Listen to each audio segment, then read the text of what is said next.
사랑하는 여러분, 2주 동안 잘 지내셨습니까? 네. 하나님의 또 은혜와 여러분들의 기도의 덕분으로 우리 네 분의 집사님과 장로님과 잘 다녀왔습니다. 사진 하나 좀 띄워주실까요? 네. 사진, 네. 여기가 캄보디아 바탐방에 있는 가장 큰 뷔페집입니다. 저희가 토요일 저녁에 지금 보시는 사진은 그 앞에 있는 아이들이 한 30명 되는 아이들을 지금 우리 이근우 목사님께서 센터에서 아이들을 학교로 데려다 주고 또 생활하게 하는 곳입니다. 저희가 토요일 날 저녁에 이 아이들을 저녁을 대접을 했습니다. 바탐방이 고속도로가 잘 뚫리면서 이제 서서히 해물도 들어오기 시작했다고 합니다. 그래서 아이들이 그 굴을 하고 그 해물을 어찌나 잘 먹든지 제가 정말 보면서 너무 흐뭇해서 이렇게 웃고 있었습니다. 그래서 우리 목사님과 우리 장로님이 왜 이렇게 안 드시고 웃냐고 너무 기분이 좋아서 이렇게 웃고 있었어요. 그러다가 저희가 이제 이 테이블에 이렇게 있었고 한 4개, 3개의 문이 있는데 제가 보는 1시 방향에서 부부하고 아이들이 이렇게 쭉 왔어요. 4명의 아이들이 이렇게 가족들이 단위를 오는 걸 딱 보면서 제가 흐뭇한 웃음을 짓다가 그 가족을 보면서 제가 마음이 참 짠했어요. 여러분 이제 이 아이들은 지금으로 치면 아주 시골에서 공부를 할 수 없는 상황입니다. 바탐방에 있는 학교를 다녀야 되는데 고등학교 때까지 의무 교육이지만 무상으로, 그러나 실제로 이 바탐방까지 오려면 너무나 어려운 거예요. 그러다 보니까 아이들이 어떤 동네는 물이나 이런 어떤 수도 시설도 없고 전기가 전혀 들어오지 않는 지역에 사는 아이들이 평생 거기서 살다가 그들의 인생을 마친 아이들도 있습니다. 선교사님이 이제 그런 곳에 가서 초등학교쯤 되는 아이들을 부모님을 설득을 해서 이 아이들을 바탐방 도시로 데리고 와서 학교에서의 교육을 다 할 수 있도록 모든 거를 이 선교 센터에서 다 책임을 지는 겁니다. 물론 그 중에는 부모님들이 돈을 보내주기도 하지만 대부분은 어려운 환경이라 다 센터에서 목사님께서 받는 후원으로 이렇게 운영을 하고 있습니다. 그러니까 이제 이 아이들이 삼시세끼만 먹는 것만 해도 굉장한 행복을 누리는 것이죠. 그런데다가 저희들이 뭐 부족하지만 이렇게 뷔페를 하니까 이 새우 껍질이 막 이렇게 산더미처럼 쌀 정도로 굉장히 잘 먹었습니다. 그래서 그렇게 흐뭇하게 있는데 그 네 가족을 딱 보니까 제 마음에 참 여러 가지 생각이 드는 거예요. 이 아이들은 부모님이 있지만 고아 아닌 고아인 거죠. 그런데 거기서는 가족 단위로 와서 이쪽 테이블에서는 가족들끼리 또 몇몇 가족들이 모여서 이렇게 왁자지껄 얘기하면서 음식을 먹는 걸 보면서 제 마음에 하나님, 여기 있는 이 아이들이 무슨 잘못이 있어서 이렇게 가난을 경험하고 이런 모습이 될까요? 그런 마음이 좀 들었습니다. 그래서 제가 위에 올라가서 사진을 찍은 거예요. 이 사진을 보면서 제가 기도하려고. 그래서 여러분들에게도 이 사진을 나눠 보여드린 겁니다. 제가 이제 이런 고민과 또 정말 은혜로운 시간을 이제 보냈습니다. 그리고 제가 한국에 들어와서 수요일쯤에 제가 아는 목사님, 아주 친한 목사님, 저하고 20년 동안 그냥 20살부터 만났으니까 거의 한 27년 정도 됐죠.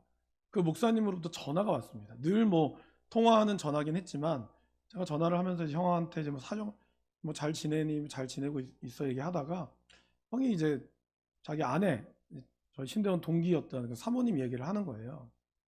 수술을 하게 됐어 이러는 거예요. 위암 수술을 하게 된 거죠. 위암을 이제 다 절제를 해야 되는 거예요. 나이도 저보다 아직 사모님 1살 어리시고 아주 똑똑하고 정말 귀한 분이셨는데, 근데 이제 문제는 이분이 1년 3개월 전에 이 갑상선 수술도 했습니다. 목회는 이제 개척교회를 하고 계셔서 녹록지 않은 상황이에요. 참 마음이 안타깝더라고요. 그래도 뭐 잘 되겠지 뭐 이렇게. 형 원래 좀 스타일이 그렇거든요. 잘 될 거야 이렇게 하다가 전화 이제 끊었어요. 알았어, 수요일에 준비해 했는데 한 5분 후에 카톡이 왔어요.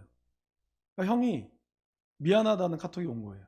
사실은 너무 나랑 통화하다 눈물이 나서 전화를 끊었다는 거예요.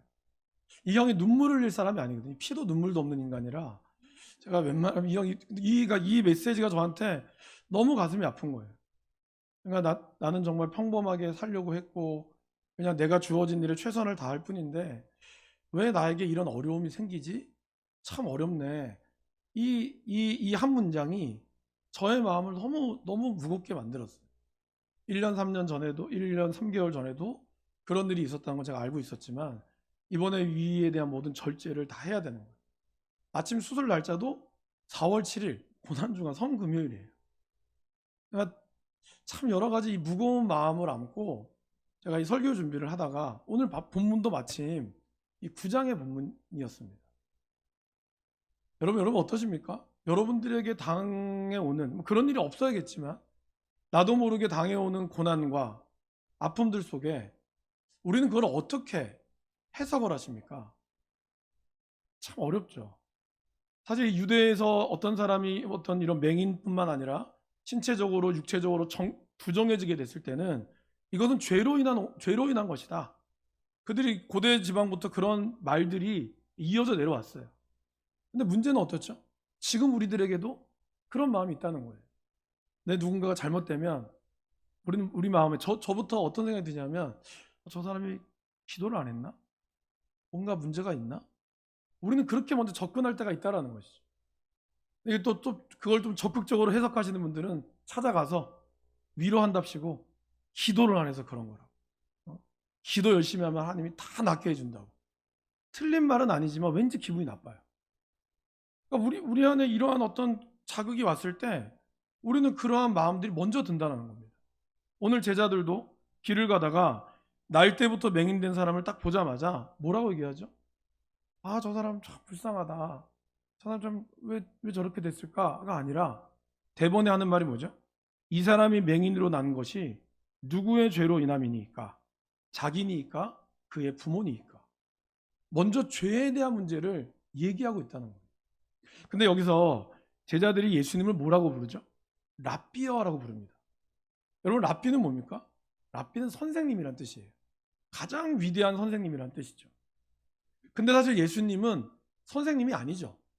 예수님은 주인이시죠. 우리 인생에. 그래서 여러분 우리가 예수님을 어떻게 고백하느냐에 따라 저와 여러분들의 기도와 저와 여러분들의 삶의 방향과 신앙의 모습이 달라진다는 거예요. 오늘 제자들이 예수님께 랍비어라고 질문하는 것은 바로 예수님이 우리 질문에 해답을 주는 분, 그러니까 내가 궁금한 것을 알려주는 분 정도로 생각했다는 거예요.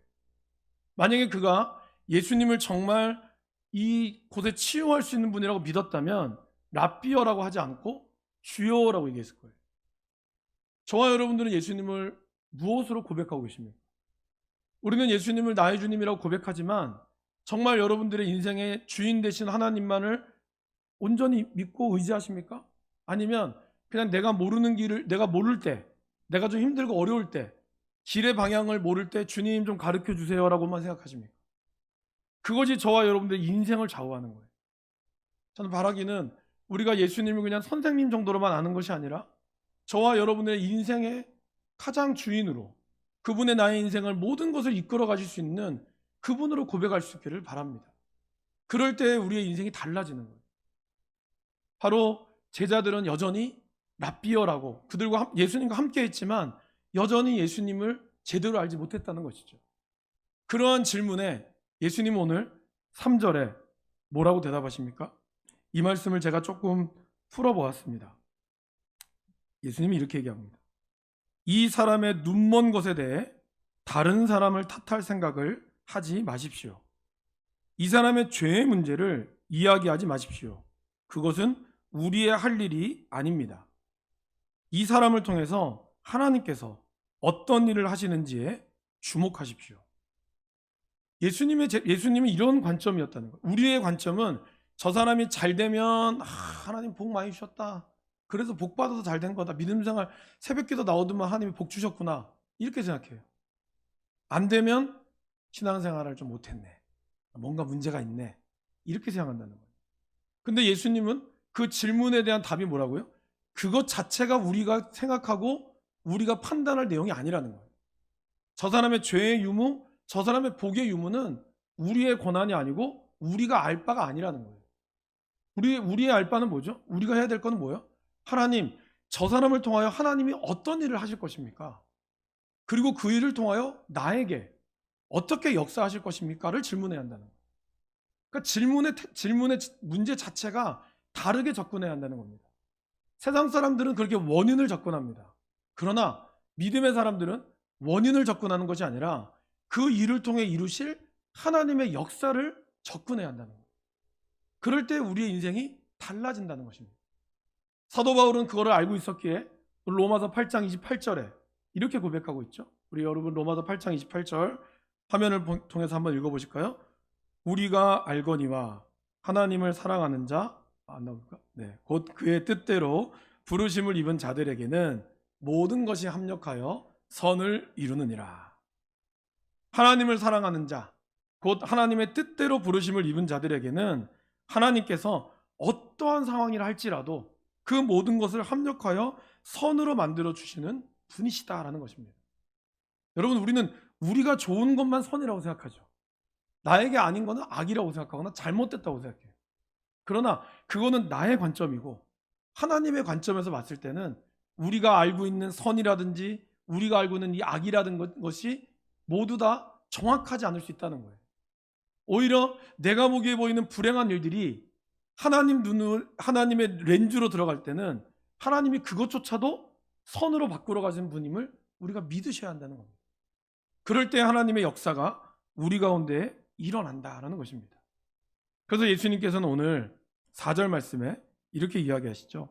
때가 아직 낮음에 나를 보내신 이의 일을 우리가 하여야 하리라. 밤이 오리니 그때는 아무도 일할 수 없느니라.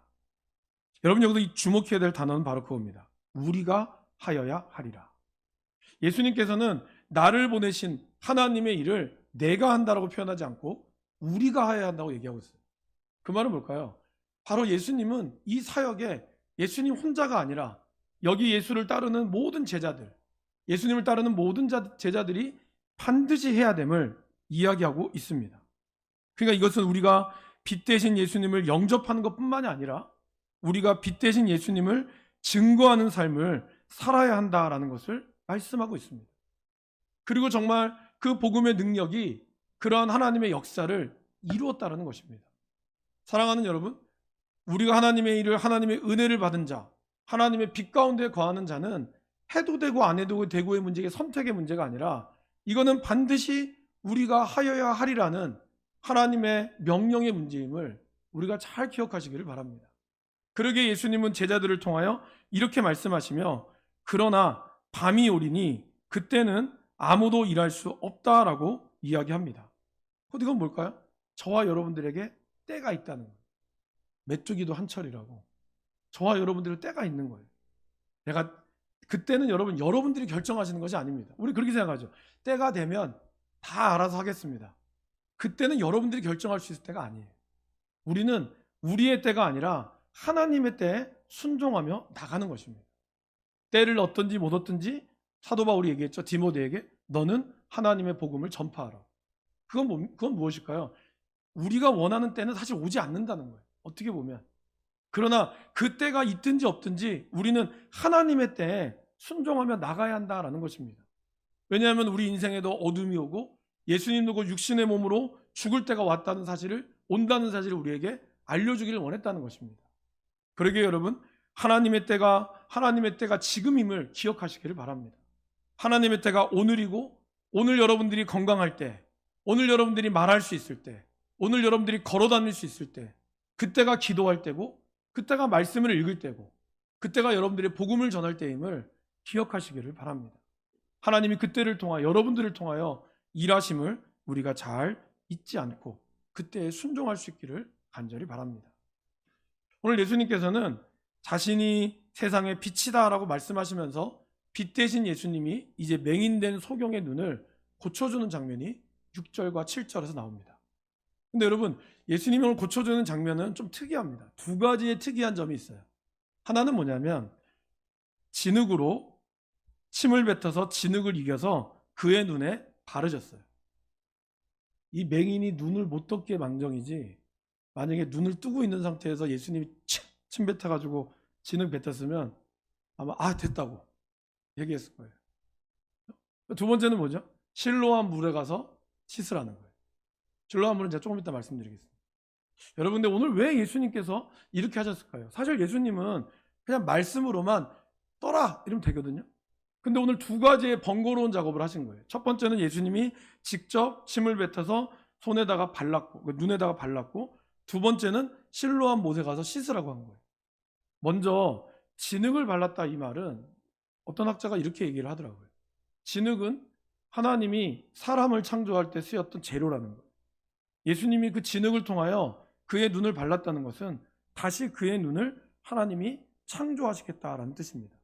근데 이것이 그냥 억지스러운 해석이 아니라 이 바르시다라는 단어에 그 의미가 있어요. 여러분이 바르시다라고 하는 이 헬라어 단어의 원래 뜻은 그 뜻 안에는 뭐가 있는지 아십니까? 기름 부음 받은 자라는 뜻이 있어요. 그러니까 곧 우리가 하나님이 우리에게 은혜를 줄 때 우리는 기름 부음을 받았다라고 얘기하죠. 그리고 하나님의 치유의 역사가, 성령의 역사가 우리 가운데 있을 때 기름 부음 받았다고 이야기를 합니다. 그러니까 예수님은 단순히 침을 뱉어서 짓이겨서 바른 것이 어떤 민간 요법이 아니라 이거를 통하여 이 맹인의 눈을 다시 한번 하나님이 창조하고자 그에게 기름이 아닌 이 진흙을 통하여 하나님이 만드신, 인간이 만드신 그 재료를 통하여 고쳐주셨음을 우리에게 보여주고 있다라는 것입니다. 그리고 두 번째는 실로암 물에 간다. 사실 여러분, 실로암이라고 하는 것은 지금 여기서 실로암까지 가는 거리들이 계단만 180개예요. 그리고 약간 성전에서 이 실로암까지의 거리가 116m입니다. 고도차가. 그러니까 맹인의 눈으로 가기에는 너무나 어려워요. 그리고 또 하나 우리가 잊지 말아야 될 사실은 오늘 9장의 말씀은 7장, 8장, 9장과 다 연결되거든요. 7장에서 예수님이 내 배에서 생수의 강이 흘러나오리라, 그 말씀을 하셨죠. 명절 끝날에. 명절은 뭘까요? 초막절이었어요. 초막절은 이스라엘 백성들이 출애굽하고 구원을 누리는 그 기쁨을 누리기 위하여 지금도 우리나라 달력으로 9월과 10월경 15일에 텐트를 치고 일주일 동안 가족들과 함께 모여 저 하늘의 별을 보며 하나님이 우리를 구원해 주셨습니다라고 느끼는 절기예요. 그러니까 초막절을 하면 구원의 절기죠. 그러나 여러분, 이 맹인된 사람은 초막절이지만 들어갈 수가 없었어요. 왜요? 육체가 부정하기 때문에. 그러면 이는 거기서 구걸하며 돈을 받겠지만 그들은 모든 사람들이 기쁨에 넘쳐서 초막절을 즐기러 올라갈 때 이 사람은 자기와 상관이 있을까요? 없을까요? 아무런 상관이 없어요. 들어가지도 못하고 거기서 사람들이 즐겁게 웃어도 자기는 오늘 하루를 어떻게 돈을 얼마나 벌어야 될까, 그 생각만 하고 살아야 돼요. 초막절은 남의 이야기예요. 근데 이 실로암은 어떤 곳이냐? 초막절에 성전에 올라가기 전에 이 실로암 물에 가서 씻어야 돼요. 정결하기 위해서. 그러니까 예수님이 이 초막절을 위하여 실로암 물에 가서 씻으라는 건 어떤 의미가 있을까요? 바로 이 사람을 정결하게 함으로 네가 진정으로 구원을 받았구나, 구원의 손길을 알려주기 위한 하나님의 뜻이었다는 거예요. 근데 여기서도 아주 중요한 단어가, 오늘 사도 요한이 실로암을 아주 자세하게 번역하고 있습니다. 실로암을 번역하면 무슨 뜻이에요? 보냄을 받았다. 근데 4절 말씀에 예수님께서 나를 보내신 이가 있다 그러죠. 곧 예수님은 보냄 받으셨고, 그리고 예수님은 그 맹인에게 보냄받은 땅 실로암으로 가라고 했던 이유는 뭘까요? 결국 실로암에 가서 예수님을 만나는 거예요. 단순히 육신의 병이 고쳐진 것만이 아니라 그 눈을 뜸으로써 그의 눈에 영혼의 눈이 뜨고, 그로 인하여 하나님은 그에게 영생의 선물을 주고자 이야기했다라는 것입니다. 근데 이 과정은 사실 순종이 필요했다는 거예요. 하나님은 말씀하셨지만 그가 순종하지 않았다면 그는 고쳐질 수 없습니다. 여러분, 우리는 기도할 때 하나님 내가 이렇게 해주면 순종하겠습니다 이야기합니다. 물론 하나님이 그렇게 할 때도 있어요. 그러나 여러분, 하나님은 우리가 그것과 상관없이 순종할 때 하나님은 하나님의 일을 보여준다는 것이 더 정확합니다. 베드로를 보세요. 물 위로 걸어오라고 했을 때 예수님이 어떻게 했죠? 물 위를 먼저 잠잠케 하셨습니까? 파도 쳐서 막 죽으려고 할 때 예수님이 걸어오셨잖아요. 그때 예수님께서 물 위를 딱 잠잠케 하신 후에 베드로야 걸어오라 이렇게 얘기하셨어요? 아니에요. 파도는 계속 쳤어요. 근데 파도 치는 것과 상관없이 예수님은 물 위로 걸어오라 그랬어요. 우리 같으면 어떻게 할까요? 주님 이 파도 좀 보세요. 좀 잠잠케 해준 다음에 그러면 내가 걸어가겠다고. 이것이 우리의 기도겠지만 예수님은 어떻게 하셨다고요? 그냥 걸어와. 나보고 걸어와. 이 얘기를 하고 있다는 거예요. 여러분 오늘 예수님이 실로암 못에 가서 씻으라 이렇게 얘기했거든요. 그러면 딱 이 문장만 보면 고쳐주겠다는 말입니까? 안 고쳐주겠다는 말입니까? 반반이에요. 모르는 거예요. 그렇잖아요. 씻으라. 그러면 네가 낫게 될 것이다. 이렇게 얘기했으면 좀 더 정확했을 텐데 예수님은 별말 없었어요. 그냥 실로암 못에 가서 씻으라. 딱 그 말만 했어요. 그러면 이 말을 듣고 이 사람이 아마 180개의 계단을 걸어 내려가면서 무슨 생각을 했을까요? 이거 믿어도 되는 걸까? 이렇게 힘들게 고생한단 말이야? 그런데 문제는 이 사람은 이에 가서 씻고 밝은 눈으로 왔다는 거예요. 하나님의 역사는 그렇다는 겁니다. 우리가 온전히 순종할 때 하나님은 그 순종의 걸음을 넘어 우리가 이 맹인은 그냥 육신의 병만 고쳐주길 원했거든요. 근데 순종하니까 하나님은 그의 눈을 뜨게 했을 뿐만 아니라 그의 영혼의 눈도 뜨게 했다는 거예요. 그러면서 그는 하나님의 놀라운 구원의 섭리를 경험하고 영안이 띄어지니까 그의 지혜가 띄어졌고 그의 말이 띄어졌고 그는 그를 신문하는 바리새인보다 더 놀라운 지혜의 메시지를 선포했다는 거예요. 31절 보겠습니다. 31절에 맹인이 그렇게 얘기합니다.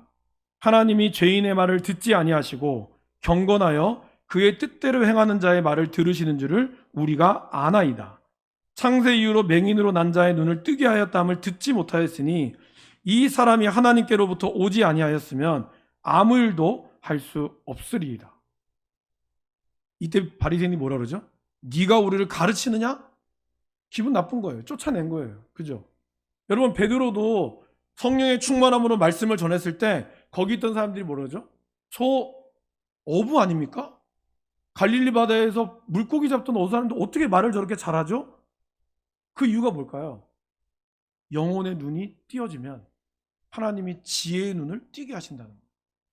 그가 순종했을 때 이 맹인은 단순히 육신의 병만 고쳐서 그의 인생이 끝난 게 아니라 하나님이 그의 영혼을 고치셨고 그의 마음을 그의 영원한 온 몸을 구원하심으로 말미암아 평생 동안 말씀을 알았던 바리새인보다 더 깊은 깨달음 가운데 선포했다는 거예요.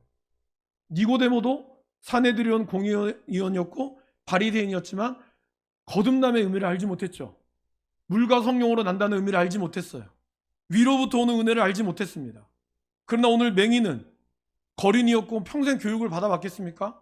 그러나 하나님 앞에 순종했을 때 하나님이 그의 걸음을 역사하시고 하나님이 더 놀라운 일을 이루셨다라는 것입니다. 여러분 우리는 어떻습니까? 우리는 예수님을 믿고 있다고 하면서 정말 우리의 영혼의 눈마저 떠 있습니까? 오히려 우리의 시기와 질투가 다른 사람들 향한 미움이 우리의 눈을 가리고 흐리고 있지 않습니까? 이사야 59장 말씀에 보면 예수님이 이사야를 통하여 하나님이 이런 말씀을 하십니다. 여호와의 손이 짧아 구원하지 못하심도 아니요 귀가 둔하여 듣지 못하심도 아니라 오직 너희 죄악이 너희와 너희 하나님 사이를 갈라놓았고 너희 죄가 그의 얼굴을 가리어서 너희에게 듣지 않으시게 함이니라. 바리새인들은 깨닫지 못했던 거예요. 오히려 안식일에 병 고쳤다고 그걸로 시비 걸고 있는 거예요. 이 사람이 병난 거에 대해서는 기뻐하지 않고 안식일에 병 고쳤네? 이거 잘못된 건데? 이렇게 얘기하고 있어요. 평생을 보지도 못했던 그 사람의 그와 함께 기뻐하기보다는 율법을 어겼다고 어긴 사람이 누구냐고 그렇게 원인을 찾고 있었다는 것이죠. 제가 서두에도 말씀드렸죠, 여러분. 하나님은 그 원인에 대해서는 우리가 알 바 아니에요. 우리는 하나님이 이루실 일에 초점을 맞춰야 한다는 것이죠. 그러면 하나님이 이루신다라는 것입니다. 오늘 그러한 모습을 보고 예수님이 40절 41절 뭐라고 얘기하셨습니까? 바리새인 중에 예수와 함께 있던 자들이 이 말씀을 듣고 이르되 우리도 맹인인가? 예수께서 이르시되 너희가 맹인이 되었더라면 죄가 없으려니와 본다고 하니 너희 죄가 그대로 있느니라. 육신의 눈은 떠 있지만 영혼의 눈이 뜨지 못해서 영적인 눈이 뜨지 못해서 여러분 우리 어두움 가운데 있지 않습니까? 지금 내 안에 있는 상황 때문에 그 상황 앞에 아둥바둥하여 하나님이 우리에게 역사하시고자 하는 것을 못 보고 있지 않습니까? 여러분 그 눈을 벗기시기를 바랍니다. 그 눈 가운데 역사 세상의 빛 대신 예수님의 빛이 여러분들의 눈을 치료하실 것입니다. 결국 빛은 어두움은 빛을 이길 수가 없어요. 결국에는 그 빛이 어두움을 물리치고 그 빛 가운데 거하는 사람은 어두움을 이기게 되어 있습니다. 사진 한번 띄워줄까요? 제가 이 말씀을 준비하면서 인순이 씨에 대한 이야기를 잠깐 읽었습니다. 그리고 아시다시피 인순이 씨는 혼혈하고 아버지가 미국의 병사였다가 애를 낳자마자 바로 가셨죠. 그리고 그는 고등학교도 나오지 못하고 혼혈하라고 손가락질 받으며 자랐습니다. 그러던 이제 그분이 84년도에 예수님을 만나고 세례를 받았습니다. 그래서 새롭게 눈이 띄어지면서 그는 이렇게 고백했다고 합니다. 그에게는 새로운 눈이 띄어졌고 나는 하나님을 만나서 이 자기를 원망하는 아버지를 원망하지 않고 하나님의 뜻 가운데 살기를 원했다고. 그래서 그는 2013년도에 강원도의 해밀학교를 설립했다고 합니다. 이제 홈페이지 인사말을 좀 봤는데요. 거기 보면 이렇게 나와 있습니다. 인순이라는 이름으로 지금까지 오는 동안 저에게는 3가지 어려움이 있었습니다. 첫 번째, 가난했습니다. 그래서 먹고 살기 위해 흔들리지 않고 노래를 부를 수 있었습니다. 두 번째, 못 배웠습니다. 그래서 책과 사람들을 통해 끊임없이 배울 수 있었습니다. 세 번째, 달랐습니다. 그래서 치열한 경쟁 사회에서 살아남을 수 있었습니다. 그들은 이렇게 얘기합니다. 어제의 결핍이 오늘의 나를 있게 한 것입니다. 조정민 목사님이 고난은 선물이다라는 책에서 이렇게 얘기하셨습니다. 고난은 해석되면 축복이고 해석하지 못하면 절망이라는 거. 그 말씀이 너무 와닿더라고요. 여러분 사실 지금 우리가 참 어렵습니다. 그죠? 어려운데 아마 우리 이제 80 이제 그 겪으신 분들은 그때가 더 어려웠다고 고백할 수 있을 것 같아요. 아마 그때가 더 어려웠을 겁니다. 지금보다. 그럼에도 불구하고 왜 우리는 이 고난을 견디지 못할까요? 고난을 해석할 수 있는 눈이 없기 때문이에요. 당장 고난 때문에 죽겠다고만 생각하니까 이 고난 너머에 있는 하나님의 빛 대신 하나님을 바라보지 못하니 고난 때문에 우리는 그냥 나는 끝났다 이렇게 너무 쉽게 생각한다는 거죠. 그래서 이렇게 누구의 죄 때문이냐, 누구의 탓만 하고 남 탓, 상황 탓, 가정 탓, 이 탓만 하느라 고난이 우리에게 주시는 하나님의 진정한 메시지를 발견하지 못하고 있다는 것이죠. 그러나 인순이 씨는 그걸 해석했고 그 해석이 그의 삶의 축복이라는 걸 알았다는 거예요. 저와 여러분들도 하나님이 우리에게 주는 이 고난, 하나님이 우리에게 주는 피할 수 없는 축복은 고난 가운데 옵니다. 이 고난을 우리가 그리스도의 빛 가운데 있다면 우리는 그 고난을 해석할 수 있을 것이고 해석하면 그 고난은 우리에게 축복이 된다는 것을 알게 된다는 거예요. 그럴 때 우리의 눈이 뜨이고 우리의 눈이 하나님이 주시는 일을 감당할 수 있게 될 줄 믿습니다. 사랑하는 여러분, 빛 가운데 거하시기를 바랍니다. 그 빛이 여러분들을 빛나게 할 겁니다. 그리고 그 빛 가운데 어둠에 있는 분들을 정죄하기보다 오히려 그분들을 빛으로 하나님이 저분들이 나에게 하나님의 빛으로 인도하라고 나에게 주신 분이구나. 이거를 깨닫고 빛 가운데로 여러분들 기도하며 나아갈 수 있기를 주님의 이름으로 간절히 소원합니다. 함께 기도하겠습니다.